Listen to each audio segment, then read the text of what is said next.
All new Venom revealed, issue number 5. Let's get into it. Mary Jane Watson and Paul Rabin's apartment. Knock, knock.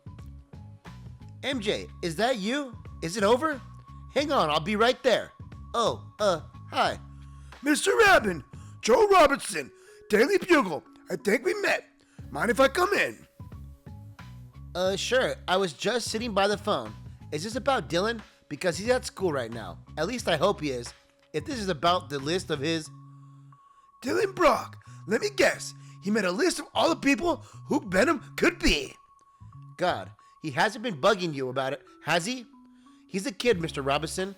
A kid who wants to have a relationship with his dad. I know what it's like.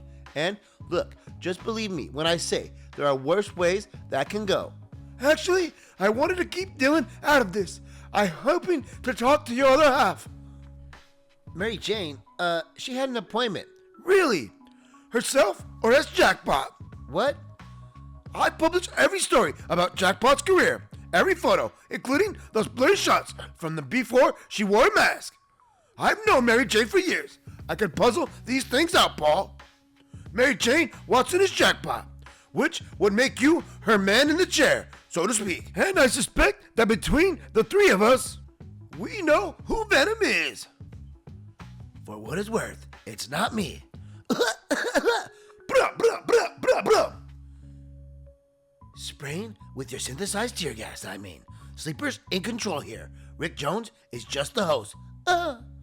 He's going to make me forget all of this too, just like every other time since this started. Ethically dubious, right? It's like when I was the Hulk. I'll come to somewhere with these vague, foggy memories. Brain fog, you say? Then allow me to clear your head right off your shoulders. Rah! As we see Modok shoot a blast at the sleeper agent. Sleeper! Thanks for buying us time. You need to go. Huh? Ugh. As we see the tendrils of Venom go into the nose of Modok, and he grabs Modok. What do you think happens if you reveal Sleeper Agent to the world right now? That you can remote control host? They're already afraid of us. Oh, the more reason for you to hurry up and break us out of that prison. I didn't say that. You know, the humans want an excuse to put us down. It's only Flash keeping us fed in it. Maybe I should have gone with a plan. Though, I'm sure Dylan wouldn't have any qualms about sticking it to the man. Leave your brother out of this. Ah! Modok begins to sneeze. Shoo! Ah! Ugh! Telekinetic nostril beams are first, even for me. My nose is itching like crazy. Given the length of my arms, you understand how that might put me in a mood. A kill everyone here mood. Modok, don't do this. We can still turn this around. I think not. Your plan failed, Madam Mask, and you know as well as I that when a caper like this goes south, someone has to take the fall. Modok releases a massive amount of energy, destroying everything around him. Skrull! The hostages, Sleeper, to us. Web cradle wide as you can. We need to catch everybody. Hit the big debris with projectile webbing. Stick it to the wall before anyone gets hit. I'll do what I can. Do better. Do it right. Nobody dies today. You hear me? Really? Not even you? Kazam! Ah! Venom. Just shore up that web. Don't worry about me. Your dad's made of tougher stuff than that. Your bonds of family, how touching. I never had a father, of course. One advantage of being a clone of the original George Tarleton. I lack his many weaknesses. Bazam! Sleeper. Father, I finished it. Nice job, kid. We'll take it from here. Splunk, whoosh. And we see Venom taking off with super venom speed. You see how debilitating it is to have a family? That's not just a waste of web, is it? You're spraying your own substance like a water cannon. Terminal velocity and catch up with your worthless spawn. Father, he's right, Sleeper. I'm a lot weaker than usual, so you might want to brace for this part. Venom is able to catch Rick Jones and land on the ground. Wham! Oof. My host says nothing broken, which is a minor miracle. You're in one piece in that, Jones. He's fine. Good. It was him we were saving. We need to have a long talk about controlling human brains and ethical boundaries, Sleeper. But maybe. Not just yet.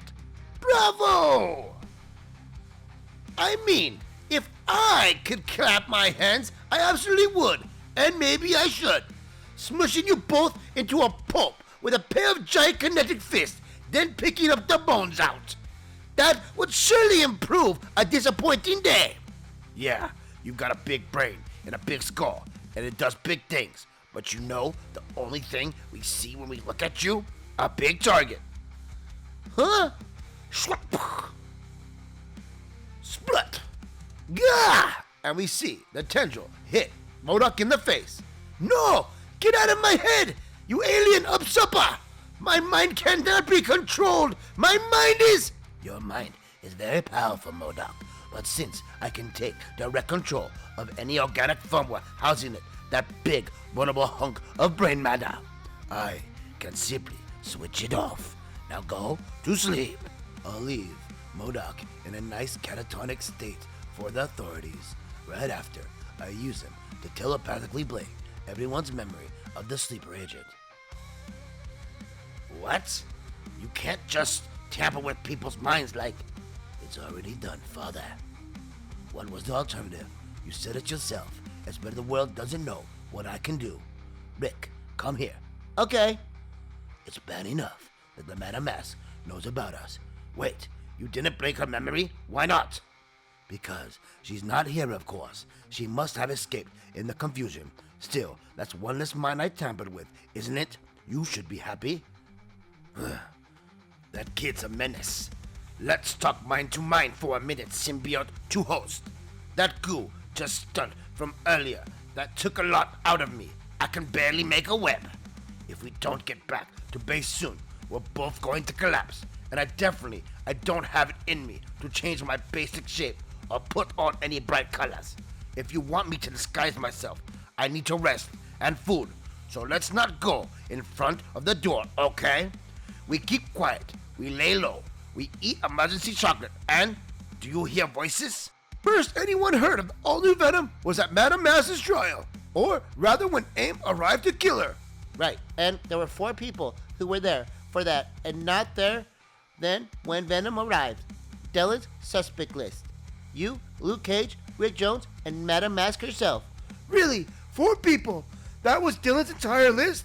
The trial was televised. It was going out live. So yes, we were suspects, but so was anyone within web-slinging distance. I guess the 4 of us being gone when Venom arrived seemed like the biggest clue. But really, it was always the reddest herring. Not that I told Rick or Luke that I let them keep thinking I was definitely one of us. I was starting to suspect the truth. You see, even though I didn't know that it was a secret, I wanted to tell. Suspect what? Why would Venom be there at all? When was the last time a symbiote involved itself in non-symbiote business? But it did today, that day, and again, since like it's on patrol. Whoever the new host is, they act a lot like a superhero, one with experience. Beyond that, well, I was a reporter, Paul. One of the tools of the reporter is eyewitness testimony. Allow me to quote eyewitness number 1, Judge Suzanne Phillips. She was within earshot of Andrew Forson that day, as well as his body language expert McNeil. McNeil told Forson he recognized the new Venom. He'd seen the new host recently, but McNeil's been in custody since supervillain gang war. So which heroes would he have seen during that? Witness 2, Slice of the Scarfield Agent Unit, who thought I was writing a nice little puff piece about the encounter they had Thursday lunchtime. Get this, while the creep's running away, he says he's late for a meeting. You gotta laugh, right? That is classified agent, Henderson. Late for a meeting? And that was Thursday? It wasn't with the counselor, was it? A superhero active in the gang war going to relationship counselor? Seems unlikely, Paul. Witness number 3, the mercenary Chance. I spoke to him in pretrial detention. after the warehouse fire on Thursday night. Teenager, long hair, he and Venom acted like father and son. There was a whole divorce dad speech. Now, if I were a betting man, He placed Dylan Brock at the scene. leave Dylan out of this. Venom didn't? What was the symbiote doing at the random warehouse? Was he tracking down Madame Mask or tracking his previous host? If it's the latter, why would that night in particular? How did Venom know Dylan Brock was out alone? I don't know. Maybe the symbiote has some psychic link to Dylan. He probably does. Dylan is Eddie Brock's son. By all accounts, there are familial connections with symbiotes as well. But that just raises bigger questions. Maybe the one answers all the others. Why would Venom let someone else raise his child? Maybe Venom thinks his son needs a loving home. The kid was living on the streets. For God's sakes, he needed someone. And it was Flash Thompson who set this up. MJ said he was Venom's host once. The symbiote would trust him, right? And Flash trusts MJ. So, that's a rational explanation. I guess it would be if your fostering Dylan was Flash Thompson's idea. Did he come to you, Paul? Or did you go to him? I didn't. It can't be. Ah, I'm sorry, Paul. You didn't know, which means you chose not to tell him. Am I right? You hit the jackpot. And we see Mary Jane walk through the door with Venom, puzzled to be continued. Let's see what happens on all new Venom issue number 6 with Jackpot and Venom together.